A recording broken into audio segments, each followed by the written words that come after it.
محمد بن قاسم پنځلسمه برخه. زمون توری ایمانی عجیبه هیبت لري، زمون توری ایمانی عجیبه هیبت لري، شور او زود مدت تکبیر اسمانونه لړزوي. زمون توری ایمانی عجیبه هیبت لري، زمون توری ایمانی عجیبه هیبت لري، شور او زود مدت تکبیر اسمانونه لړزوي. مونږه مومنان یو په الله قوي ایمان لرو، یو لاس کې مو توره د محمد بن قاسم د خپرونې مینوالو په دې هیله چې روغ او جوړ به یاست. الله رب العزت مو خوشحال لره. د رضا محسن احسان مو یو ځل بیا د محمد بن قاسم د ناول کوربتوب کوم په دې هیله چې دا خپرونه تر پایه راسره واورئ. درنو او قدرمنو اوریدونکو، په تېره برخه کې مو واورېدل چې حجاج بن یوسف بیا پوښتنه وکړه، تا محمد کله لیدلی؟ مېرمنې یې ځواب ورکړ، کله چې زه او زبیده حج ته تللي وو، په بیرته راستنېدو کې په مدینه کې د دې کور ته ورغلي وو. محمد هم له ترکستانه راغلی وو او په کور کې وو. حجاج: تاسو خو ماته نه وویلې؟ مېرمن: دا چې مېرمن یې څه وویل انشاءالله په نن برخه کې به یې واورو. مېرمن: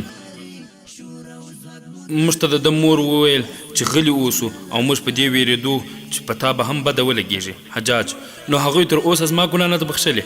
مېرمن: هغه له تا نه خفه نه دي، خو د قاسم مرګ د هغوی په زړه ژور اثر کړی دی. حجاج بن یوسف لږ په فکرونو کې ډوب شو، بیا یې محمد بن قاسم ته وکتل او ویې ویل: محمده، زه له تا سره ځم. مېرمن یې وویل: نه نه، ته اوس هلته مه ځه. حجاج وویل: ولې؟ مېرمن: هغه اوس ناروغه ده. حجاج: په دې حال کې خو باید خامخا ولاړ شم. محمد بن قاسم بېتابه غوندې شو، وویل: مور مې ناروغه ده، زه باید ولاړ شم. محمد بن قاسم په بیړه راووت. حجاج بن یوسف له هغه سره د ملګري په خاطر مخ را وګرځوه، خو مېرمنه یې را مخې ته شوه او لاره یې ونیو. ویې ویل: نه نه، ته به نه ځې. حجاج: زه به خامخا ځم، ته پر دې ویرېږې چې هغه به ماته بد رد ووایي او زه به په غوسه شم. مېرمن: نه، د هغه حوصله دومره ټیټه نه ده. حجاج: نو ته ما ولې منع کوې او دا تا ته څه ډول معلومه شوه چې هغه ناروغه ده؟ مېرمن: زه ویرېږم چې ته خفه نه شې، ما له تا نه یوه خبره پټه ساتلې. حجاج: څه خبره؟ مېرمن: کله چې دوی دلته راغلي، زه 2-3 ورځې وروسته یو ځل ورځم. پرون مې خدمتګار وراستولې وه، هغه ویل چې ډېره ناروغه وه، وضع یې خراب و. زه اوس د دوی له کوره راستنه شوم، که ستا ویره نه وای زه به تر ډېره ځنډه ورسره پاتې وم. نن زبیده هم راسره تللې وه او چې د هغې حالت خراب و. نو حجاج بن یوسف په ډاډ ورته وویل: ته ولې ویرېږې؟ صفا ووایه، که تا زبیده هلته پرېښې وي او راغلې وې نو ښه دې کړي دي. مېرمن: هغه به اوس راشي، ما خدمتګار وراستولې. حجاج: مګر تا دا هر څه ولې له ما نه پټول؟ ستا په خیال زما په وجود کې د انسانیت هیڅ احساس نه دی پاتې؟ مېرمن: ما وبخښه. حجاج: ډېر ښه ده، اوس ته هم راسره ولاړه شه. شور او زود مدت تکبیر اسمانونه لړزوي. مونږه د خلیل په پل روان یو، په لمبو ورزو، زو د سپین منزل په لور په څوکو د برچو ورزو، زو د سپین منزل په لور په څوکو د برچو ورزو. د نظارې دل غواړو، خپل رب ته ورتلل غواړو، د نظارې دل غواړو، خپل رب ته ورتلل غواړو. هو الله هو الله هلته ژوندی آبادي. د محمد بن قاسم د خپرونې مینوالو، زبیده د محمد بن قاسم د مور سر ته ناسته وه او سر یې ورو ورو چپي کاوه. یو شاهي خدمتګاره ورته ولاړه وه. د محمد مور زګیروی وکړ، د زبیده لاس یې په خپل کمزوري لاس ونیو او په سترګو یې کښېښود. ویې ویل: لورې، ستا په لاسونو به زما د سترګې سوی په قرار شي، خو زه ویرېږم چې که د پلار خبر شي ډېر به غوسه شي او بیا به دې دلته نه پرېږدي. ته ولاړه شه. د زبیدې په سترګو کې اوښکې راغلې. ویې ویل: زړه مې نه غواړي چې تا په داسې حال کې پرېږدم او ولاړه شم. په انګړ کې د چا د ټوخي د زبیدې پام ور واړو او جګه سوه او بهر ته یې وکتل. محمد بن قاسم د خپل آس جلب د مزدور په لاس کې ورکړ او په منډه کور ته ننوت. په دروازه کې یې زبیده ولیده، ویې پېژندله، پښه نیولې او خجالت غوندې شو. پوښتنه یې وکړه: ته دلته څه کوې؟ مور مې څنګه ده؟ زبیدې ځواب پر ځای لاره ورته پرېښوده او د ده د سپاهیانه هیبت لاندې راغله. محمد بن قاسم کوټې ته ننوت. د مور یې چې سترګې پرې ولګېدې، په مړاوي څېره یې د خوښۍ رڼا وځلېده. جګه سوه، کښېناسته. ویې ویل: ته راغلې زوی؟ محمد بن قاسم په څنګ کې کېناست، خول یې له سره لرې کړ او ویې پوښتل: مورجانې، له کله راهیسې ناروغه یې؟ مور: زوی بصرې ته له راتګ سره سمه ناروغه شوی یم. محمد: نو ما ته دې ولې نه لیکل؟ مور: زوی له کوره په میلیونونو لرې وې، نه مې غوښتل چې پریشانه شي. زوی: دغه خو دې پر سر ډېر ښه ښکاري، بیرته یې پر سر کړه. زه مې خپل ځوان مجاهد زوی په پوځي جامه کې ګورم. محمد بن قاسم ومسکل او خول یې بیرته پر سر کښېښود. مور یې لږ ځن چوپه و او په غور یې ورته کتل. له خولې نه یې بې اختیاره دا دعا ووته: زما خدایه ته دغه سر تل لوړ لرې. له محمد بن قاسم نه یې نظر واړوه او زبیدې ته یې وکتل. وویل: لورې ولې ولاړه یې؟ کښېنه. زبیده چې تر اوسه له دروازې سره ولاړه په زړه نازړه او شرمېدلې راغله او په یوه کرسۍ کښېناستله. مور زوی ته کتل. وویل: محمده تا دا ونه پېژندله؟ هغه ځواب ورکړ: ما چې لومړی ځل ولیده ومې پېژنده. زبیدې ته څنګه راغلې؟ کاکا ته خو دا هم نه وه معلومه چې مور مې دلته ده. مور یې پریشانه سوه. وویل: ته د کاکا له لیدو وروسته دلته راغلی؟ محمد: هو مور جانې، د قطیبه یو ضروري پیغام و. زه نیغ هلته ورغلم، کاکا تر لاس نیولې کور ته بوتلم. هغه پخپله هم تا ته راتلل غوښتل، خو ما چې ستا د ناروغۍ واورېدل په منډه راغلم او هغه مې له ځانه سره رانوست. مور یې غمجنه څهره ونیو. وویل: خدای دې وکړي چې دلته یې په راتګ کې نیت نیک وي. د زبیدې سور او سپین مخ ژاړ سو. له کرسۍ نه اوچته سوه. وویل: ترور جانې زه ځم. شامي نوکره هم اوچته سوه، خو په دې کې بهر د پښو غږ اوچت سو. وینځه کړکۍ ته ور وړاندې شوه او چې بهر ته یې وکتل تر خوله یې وړوکې چیغه وخته. محمد بن قاسم پریشان سو، ودرېد او دروازې په لور یې ولاړ. د زبیدې مور دننه ورغله او حجاج بن یوسف په دروازه کې ودرېد. محمد بن قاسم ته یې وویل: محمده له مور نه دې وپوښته ما ته د ننوتلو اجازه شته؟ محمد بن قاسم مخ راوګرځاو. مور ته یې وویل: مورې کاکا د ننوتلو راتلو اجازه غواړي. مور یې سر او مخ پټ کړل او ځواب یې ورکړ: کور ته د راغلي میلمه په مخ کې څوک دروازه نه تړي، ورته ورځئ. حجاج بن یوسف دننه راغی. د زبیدې په څېره کې څو ډوله رنګونه راغلل. مور یې پر سر لاس وکښېښود. وویل: لورې ولې ویرېږې؟ ستا پلار پخپله ستا د ترور د پوښتنې لپاره راغلی. حجاج بن یوسف له ورتګ نه لږ ځنډ وروسته بهر شور ماشور سو او محمد بن قاسم ور ووت چې بیرته راستون شو. په خندا یې وویل: ته چې خلکو لیدلې وې زموږ شاوخوا ټول ګاونډیان راټول شوي وو، دوی ګمان کاوه چې ته زموږ د وژلو لپاره راغلی. د حجاج بن یوسف په شونډو یوه دردناکه مسکا خپره شوه او سر یې کښته واچوه. هر سبا او هر مخام دیر سارا ملمدام هو الله هو الله نصرتنا اسماني عجيبه هيبت لري زمون توري ایمانی عجيبه هيبت. د محمد بن قاسم د خبرونې مینوالو درېیمه ورځ محمد بن قاسم بیا د حجاج په مخ کې حاضر شو او د ترکستان د سفر په تکل یې تر اجازه وغوښته. حجاج بن یوسف ورته وویل: اوس د مور وضع څنګه ده؟ محمد بن قاسم ځواب ورکړ: اوس یې وضع تر پخوا لږ څه ښه ده. هغې ما ته د تلو اجازه راکړه او زما تصمیم دا دی چې نن له خیرې روان شم. حجاج بن یوسف ځواب ورکړ: ما نن قتیبه ته د خپل استازي واستوه، هغه ته مې ولیکل چې زه ستاسو له تصمیم سره موافق یم، اوس به ته یو څه وخت همدلته اوسې.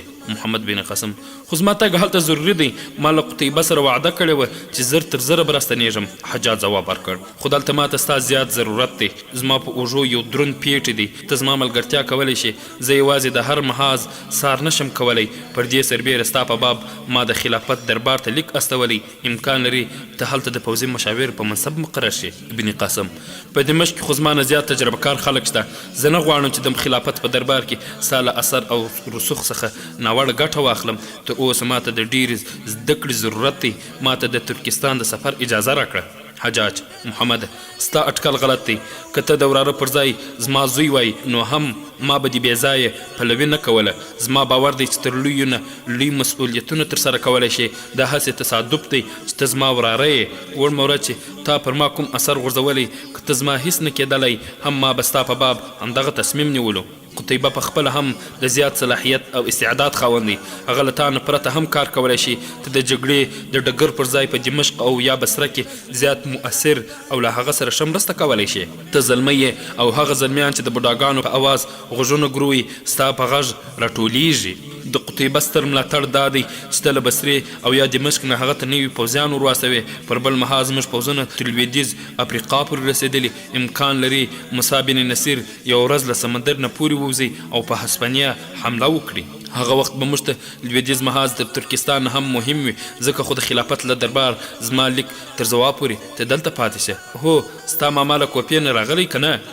محمد بن قاسم ځواب ورکړ هغه شای نن راورسېږي حجاج چې راغی ما ته یې راواستو خو ورته ووایه چې د بصرې د حاکم امر نه دی د حجاج بن یوسف هیله ده محمد بن قاسم چې له کوټې نه ووت بهر یوې مینځې ورته وویل د کاکا ښځه له تا سره لیدل غواړي محمد بن قاسم حرم ته ننوت زبیده یې له مور سره ناست وه د محمد د ورننوتو سره یې په مخ کې د حیا سرخي وځلېده او جګه سوه بلې کوټې ته ولاړه د کاکا ښځې ابن قاسم په مخ کې کښېناوه او ترې ویې پوښتل زویه ماما دې راغلی که نه محمد ځواب ورکړ نن به راشي خو د هغه لپاره څه ضرورت پیدا شوی کاکا یې هم پوښتنه وکړه هېڅ نه زویه یو کار دی چې ترسره یې کړي محمد بن قاسم له کاکا له ښځې نه رخصت شو او کور ته ولاړ چې کور ته نږدې سو د حجاج بن یوسف یوه بوډۍ خدمتګاره یې د کور نه راووتله دی چې کور ته ورننوت مور یې په بستره تکیه کړې وه او ناسته وه د ده په لیدو مسکۍ شوه او ویې ویل زویه ته به اوس څو شپې نور هم دلته پاتې شې زوی ځواب ورکړ هو مورې کاکا مې د خلافت دربار ته د پوځي مشاور په منصب زما مقرري سپارښت کړی دی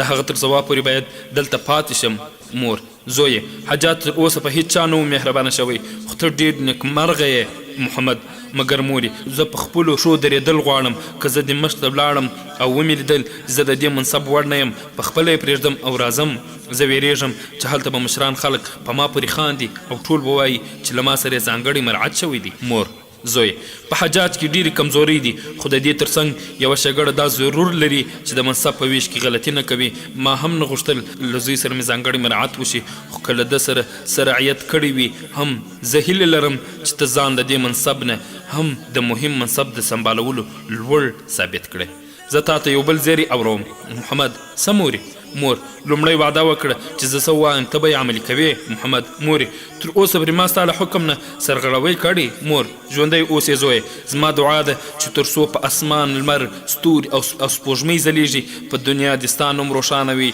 او د قیامت په ورځ کې د اسلام د مجاهدینو د میندو په صف کې زما غاړه تر چا ټیټه نه وي محمد مورې هغه زیری څه شي و مور یې مسکی شو د تکیې نه یې یو لیک راویست او ویې ویل واخله ولوله دا ستا د کاکا د ښځې لیک دی محمد بن قاسم لیک پرانیست څو کرښې یې چې ولوستې بڼه یې سره واوښته د لیک له پای ته رسولو پرته یې هغه د مور په مخ کې کښېښود او تر ډېره یې سر کښته اچولی مور یې ورته وویل ولې زویه په څه چورتونو سر سوې محمد هېڅ نه مورې مور زویه دا زما تر ټولو لویه هیله وه او له حجاج نه د کرکې سره سره ما دا دعا کوله چې زبیده زما ژور شي څو ورځې وړاندې هغه له پلار نه غلې زما پوښتنې ته راتله او زما خدمت به یې کاوه رښتیا وایم که زما خپله لور وایي هم دومره په اخلاص به یې زما خدمت نه و کړی زه په دې ویرېږم چې که په حجاج بن یوسف به دا ښه ونه لګېږي ما ستا د عزت ترقي او شهرت دعاګانې کولې ما چې زبیده ولیده په زړه کې به مې دا دعا راغله چې یا الله زما زوی د دومره عزت خاوند کړه چې حجاج بن یوسف یې په زوموالي ویاړ وکړي نن زما ارزوګانې پوره شوې خو زه یوازې په دې خوښه نه یم چې ته به د بصرې د والي زوم شې زه په دې خوښه یم چې ما په دمشق بصره او مدینه کې د زبیدې په څېر نجلۍ نه ده لیدلې زه غواړم چې د دمشق او یا بلې خوا ته تګ نه وړاندې ستا واده وشي ستا خو به پر دې د څه اعتراض نه وي زویه محمد مورې ستا خوښي زه د دنیا تر ټولو ستره نیکمرغي بولم خو ماما له حجاج نه زیاته کرکه کوي مور پر دې سربیره هغه زبیدې ته په همهغه نظر ګوري چې زه ګورم ته فکر مه کوه تورې شرنګ سپین خنجر مو هر وخت دښمن په وینو رنګ سپین خنجر مو هر وخت دښمن په وینو رنګ دین ته خدمتونه کړو هر وخت پرې ننګونه کړو دین ته خدمتونه کړو هر وخت پرې ننګونه کړو هو الله ورکاو پر قربانی عجیب هیبت لري د محمد بن قاسم د خبرونې مینوالو 3 هفتې وروسته په بصره کوپا او د عراق په نورو ښارونو کې دا خبره په حیرت او حیران خپور شو هغه حجاج چې د اسلامي نړۍ په هیڅ لوی شخصیت یې سترګه نه ډکېدله خپله یکې یوازې لور یې د خپل ورور قاسم یتیم زوی ته واده کړه د ولیمې په بلنه کې د ښار پر مخورو سربیره د محمد بن قاسم زیات د درس ټولګیوال هم شریک وو بله ورځ حجاج بن یوسف محمد بن قاسم ور وغوښت او دا زیر یې پرې وکړ له دمشق نه د خلیفه استازی راغلی هغه لیکلي چې ته زر تر زره دمشق ته ورسې محمد بن قاسم وویل زه د تګ لپاره تیار یم خو د خلافت د دربار غټ منصبداران چې ما وویني داسې فکر به کوي چې ستاسو په خاطر زما سره مرعت شوی دی حجاج ځواب ورکړ قیمتي ډبره په حجم نه په ځلا پیژندل کیږي ما ستا د فطري استعدادونو د غوړېدو او د ځلا لپاره یو مناسب چاپیریال غوره کړی د خلافت په دربار کې به ته د جګړې د امورو د شورا غړی وي که ته خپل ملګري او خلیفه زما په څیر اغیزمن کړی شي بیا به ستا د کرشرتوب شکایت څوک نه کوي. محمد بن قاسم وویل مګر زه حیران یم چې د جنگ د امورو شورا په دمشق کې څه کوي؟ خلیفه خو د جنگ چارې تاسو ته سپارلي، د جګړې قومندانانو استازي تاسو ته راځي، د لشکر استولو او تیاري حکم تاسو ورکوئ. حجاج له دې امله چې په هغه شورا کې ستاسو په شان د بیدارو هوښیارو او احساساتي خلکو کمي ده، د دوی د کار بوج زما په اوږو پروت دی. و چې ته ورشې نو لږ تر لږه خو به د افریقا د محاذ بوج زما له اوږو لیر شي. د افریقا له حالاتو لږ بدلون سره هره دوهمه درېیمه میاشت خلیفه ما دمشق ته ورغواړي، که هغه ستا استعداد وویني ما به له دې ځایه بیا ور ونه غواړي، زه به د ترکستان محاذ ته پام واړوم. محمد بن قاسم پوښتنه وکړه زه څه وخت باید لاړ شم؟ حجاج زما په نظر سبا ته روان شه، زه به په څو ورځو کې د زبیدې او ستا د مور د استولو بندوبست وکړم. محمد بن قاسم د تلو په تکل و چې حبشي غلام دننه ورغی او حجاج بن یوسف ته یې وویل یو ځوان ستاسو حضور ته د راتلو اجازه غواړي، هغه وایي چې له سراندیپ نه یو مهم خبر راوړي. حجاج وویل رایې وله او بیا محمد بن قاسم ته مخ واړو. ویل محمد ته هم ودرېږه، زما زړه ګواهي راکوي چې له سراندیپ نه ښه خبر نه دی راغلی. د غلام له تلو نه لږ وروسته زبیر دننه ورغی، د هغه جامې په ګردونو او خارو لړلې وې، په ښکلې صحرا د خفګان او ستومانۍ کښې وې. حجاج بن یوسف چې ورته وکتل ویې پېژند، ویل زبیره ته راغلې ستا کښتۍ؟ زبیر جواب ورکړ زه افسوس کوم چې ښه خبر مې نه دی راوړی. د سند په ساحل د دبیل حاکم زموږ کښتۍ لوټ کړې، د سراندیب د راجا سوغاتونه چې تاسو او خلیفه ته یې راستولي وو هم ټول هغوی لوټ کړل، د مسلمانانو هغه یتیمان زامن او کونډې ټول بندیان دي. حجاج وویل ته دلته څه ډول راغلی؟ ما ته ټوله کیسه وکړه. زبیر له پیله تر پایه خپل تیر حالت بیان کړ. د حجاج بن یوسف په سترګو کې د غم او غصې لمبې وځلېدې، په صحرا یې پخوانی هیبت راخپور شو، ګوتې یې ومروړلې او شونډې یې وژولې او په کوټه کې قدم وهل پیل کړ. لږ ځنډ وروسته دیوال سره نږدې ودرېد او د هندوستان په نقشه سترګې شخې کړې. له خولې نه یې د زخمي زمري د کریژ په څېر اواز اوچت سو. د سند د راجا دا جرأت وزې هم اوس زمریانو ته ښکر ښکاره کوي، ښایي هغه ته دا هم معلوموي چې زموږ لښکر اوس په شمال او لویدیځ کې په جګړو بوخت دی. دا یې وویل او بیا زبیر ته مخ واړوه. دا خو تر اوسه په بصره کې چاته دا خبره نه ده اورولې. زبیر ځواب ورکړ نه زه نیغ تاسو ته راغلی یم. حجاج بن یوسف وویل د سند له لوري د جګړې د اعلان لپاره تر دې صریح الفاظ نشته، خو ته پوهېږې چې موږ مجبور یو، موږ ته د بل محاذ د خلاصولو اجازه نه راکوي. زه غواړم چې دغه دردناک خبر اوس خلک وانوري، دوی به جهاد ته تیار وي که نه، خو زما په ملامتۍ به سرپه ونه کړي. زبیر وویل ستا مطلب دا دی چې ته به دا هر څه په چوپتیا وزغمې؟ حجاج ځواب ورکړ سم د لاسه له چوپتیا پرته له ما سره بله چار نشته. زه د مکران والي ته لیکم چې د سند راجا ته ورشي، امکان لري هغه خپلې اشتباه ته متوجه سي او مسلمان یتیمان او کونډې ورته وسپاري. زبیر وویل زه تا ته په پوره باور وایم چې هغه په خپل اشتباه اعتراف نه کوي. د ابوالحسن د کښتۍ ورکېدو په اړه هم تا د مکران والي هلته وراستولی وو، خو هغوی ویل چې موږ ترې خبر نه یو. زما باور دی چې ابوالحسن کښتۍ هم لوټ شوې ده، هغوی هم تر اوسه د راجا سره بندیان دي. ما د مکران والي سره ولیدل او راغلم، هغه وویل چې په تیر ملاقات کې له هغه سره د راجا او د هغه د نورو افسرانو چلند ډیر سپک او ذلت امیز وو، ځکه خو هغه بیا راجا ته په خپله د ورتګ نه خوښوي، خو هغه ستاسو سره له مشورې پرته خپل اعلی سالار عبدالله د دبیل حکیم ته وراستولی وو، او زه ویرېږم چې له احساساتي عبدالله سره به هم داسې چلند شوی وي لکه له موږ سره چې وشو. ښایي هغه له راجا سره تر ملاقات د مخه له څه خطر سره مخامخ شوی وي. حجاج ویل بیا هم د عبیدالله تر راستنېدو صبر وکړئ. زبیر که هغه ښه خبر را نه وړ بیا؟ حجاج زه څه نشم ویلی، سند یو پراخ ملک دی، هلته د لښکر لیږلو نه وړاندې پوره تیاري ته اړتیا ده. د دې امکان هم شته چې د ترکستان، افریقا او اندلس له فتح نه وړاندې امیر المؤمنین پر سند د یرغل اجازه ونه کړي. محمد بن قاسم تر اوسه چوپ او د دې خبرې یې اورېدې. هغه د زبیر د ناامیده کتو نه اغېزمن شو. وویل د خلیفه راضي کول زما پر ذمه که تاسو اجازه راکړئ زه به د سبا پر ځای همدارنګ دمشق ته روان شم. حجاج ځواب ورکړ بچې ته که خلیفه ته د حملې مشوره ورکوې دا به د ښه مشوره نه وي. ستا په غیرت او زړورتیا کې شک نشته، خو د دښمن سنګرونه یوازې په تش تدبیر نه فتح کېږي. د دې هدف لپاره زیات پوځ ته ضرورت دی او په عراق، شام او بصره کې زموږ سره تیار پوځ نشته.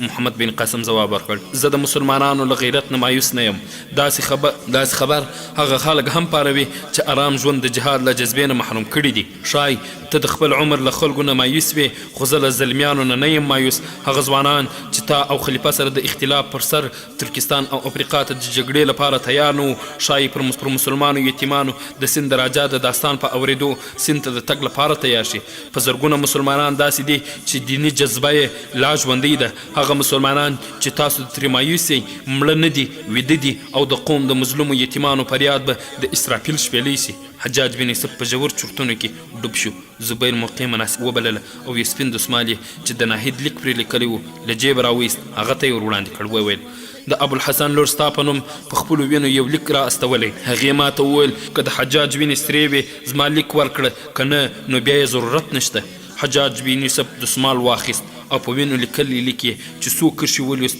ورېږدېده په سترګو کې یې لمبې په اوښکو بدلې شوې دسمال یې محمد بن قاسم ته ورکړ او په خپله ولاړ د هند نقشې ته یې کتل محمد بن قاسم لیک تر پایه ولوست ناهید لیکلي و د ښکلي دین خدمت لره ته یې کړه قبول دغه سپېڅلي منقبت لره زما باور دی چې د بصرې والې د استازي له خولې د مسلمانو ماشومانو او تورسرو حال اورېدلی وي خپل زړور پوځ ته به یې پر اسونو د زند د ایښودلو امر کړی وي خو که د حجاج بن یوسف وینې سړې شوي وي نو ښایي زما دا لیک هم بې اغېزې او بې ګټې وي زه د ابوالحسن لور یم زه او ورور مې تر اوسه د دشمن له منګلو نه خوندي یو خو زموږ نور ملګري د داسې دشمن په زندان کې دي چې په زړه کې د رحم او کرم ځای نشته د زندان داسې تیاره کوټه په ذهن کې راولئ چې د زندانیانو غږونه د اسلام د لښکر د اسونو د پښو د غږ اورېدو په انتظار وي دا یوه معجزه ده چې زه او ورور مې د دشمن له منګلو ژغورل شوي یو خو زموږ لټون دوام لري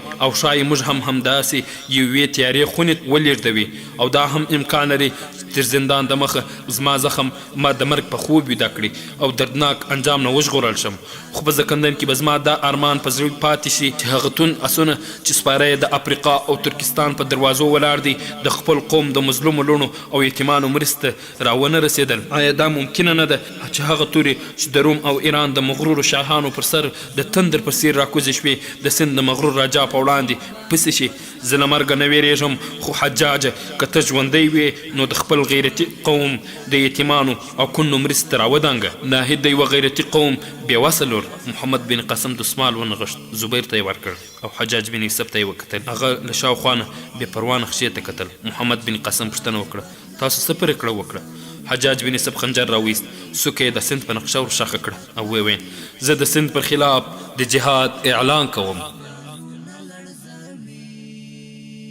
محمد ته نن دمشق ته ولاړ شه زبیر هم له ځانه سره بوځه دا لیک هم امیر المؤمنین ته ور وښیه څومره پوځ چې په دمشق کې تیار شو رایه وله په بیرته راتګ کې ځنډ مه کوئ که امیر المؤمنین موافق نو د اولس خلک در سره هم همراز کړئ زما باور دی چې که د اولس مناسبه وګوري امیر المؤمنین به د سند پر خلاف د جهاد په اعلان کې ځنډ ونه کړي زه تا ته یوه لویه ذمواري سپارم او له دمشق نه در راتلو وروسته ښایي تر دې هم لوړه ذمواري در وسپارم زما د لیک په ورښکاره کولو کې به په لاره کې تاسو ته تازه دمه نفسه اسونه درکړي اوس ولاړ شه د تګ تیاري ونیسه زه به لیک ولیکم زبیره ته هم تیارېږه حجاج بن یوسف لاسونه وپړکول یو حبشي غلام په منډه وننوت حجاج وویل دې میلمستون ته در سره بوځه ډوډۍ ورکړه پاکې جامې ورکړه او د سفر لپاره یې 2 غوره اسونه تیار کړه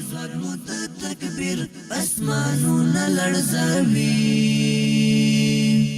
جوړ د هر فرعون لپاره یو درود نیل غوندې هر یو ابراهه په ختمه و د ابابیل غوندې هر یو ابراهه په ختمه و د ابابیل غوندې هر سبا او هر مخام دیر سره ملمودام هر سبا او هر مخام له بصرې نه تر دمشقه د محمد بن قاسم د خپرونې مینوالو له څو ورځو مزله وروسته محمد بن قاسم او زبیر یو سهار دمشق ته 100 میله نږدې د یوه وړوکي کلي نه بهر یو پوځي تاڼې ته ورسېدل محمد بن قاسم د تاڼې افسر ته د حجاج بن یوسف لیک ورکړ او د تازه دمه اسونو او ډوډۍ راوړلو امر یې ورته وکړ. افسر ورته وویل ډوډۍ تیاره ده خو اسونه به نن تیار نشي. له موږ سره یوازې 15 اسونه دي. محمد بن قاسم ورته وویل زموږ یوازې 2 اسونه پکار دي. افسر په دغو اسونو د امیر المؤمنین ورور سلیمان بن عبدالملک او د هغه ملګري دمشق ته روان دي.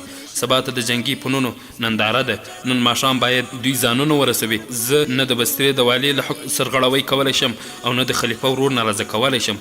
تاسو پوهیږئ چې هغه د ډیر سخت طبیعت خاوند دی. محمد هغه چیرته دی؟ افسر هغوی دننه استراحت کوي.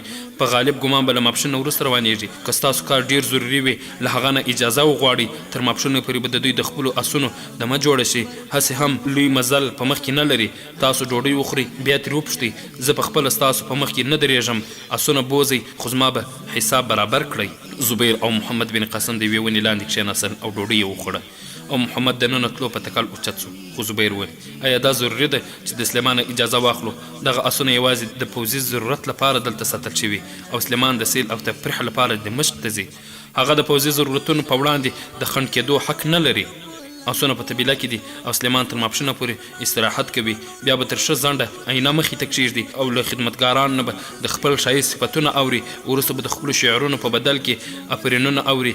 بیا به د نیزهبازۍ او تورې چلولو تاینې اوري او بیا به ښه ماښام سپاهیانو ته امر وکړي چې له اسونو ځینونه لرې کړي. سهار ته به ځو. محمد بن قاسم وخندل او ویې ته لکه چې د سلیمان بن عبدالملک په باب زیات معلومات لري.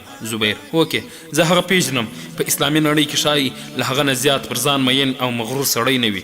ځکه خو زه وایم چې له هغه نه مې د کوم ښه ځواب تمه نشته. محمد بن قاسم ځواب ورکړ زه یوازې په دې اندېښنه کې یم چې موږ له تلو وروسته د تاڼې پیرېداران او افسر په جنجال کې یوځي. ځکه خو له هغه نه په پوښتنه کې څه تاوان نشته. زبیر ستا خوښه صحیح ده ته ورشه. تر هغې به زه له طبیلې نه 2 اسونه زین راوباسم. محمد بن قاسم دروازه خلاص کړه او دننه یې ور وکتل. سلیمان له خپلو ملګرو سره دیوال ته ډډه وهلې وه. 2 خدمتګارانو یې پښې چاپې کولې. محمد بن قاسم السلام علیکم وویل او کوټې ته ورننوت. سلیمان په بې پروایي د سلام ځواب ورکړ او ویې ویل څوک یې څه غواړې؟ د محمد بن قاسم د خپرونې مینوالو ده چې په راتلونکي کې څه وسول انشاء الله په بله برخه کې به یې واورو.